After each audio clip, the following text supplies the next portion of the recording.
Guys ഈ തേങ്ങ 4 എണ്ണം ഞാൻ വെട്ടാൻ പോയി. ഇങ്ങോട്ട് നോക്ക്, ഇതിനകത്ത് നോക്കി പിടിക്കണേ കേട്ടോ.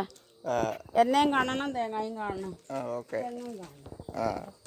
ഇല്ലെന്നുണ്ടെങ്കിൽ ഞാൻ ഇങ്ങനെ ഇങ്ങോട്ട് വായോ.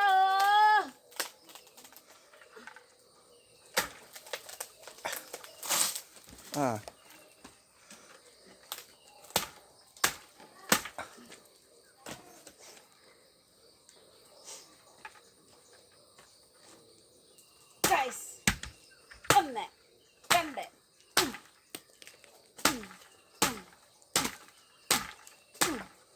ഈ ഇതിന് മൂർച്ച പോലും ഇല്ല. ഓ ഒറ്റ വെട്ടിന് മാസ് വെട്ടാനിട്ടിരുന്നതാ. എന്നാ പോകാം. കൊത്തൂലി ഒന്ന്, ബാക്കി 3 എണ്ണം നിങ്ങൾക്ക് കേട്ടോ. പിന്നെ കൊത്തൂലി ഒന്ന്. ഗൈസ് ഞാനാണിത് വെട്ടിയത്, കണ്ടല്ലോ.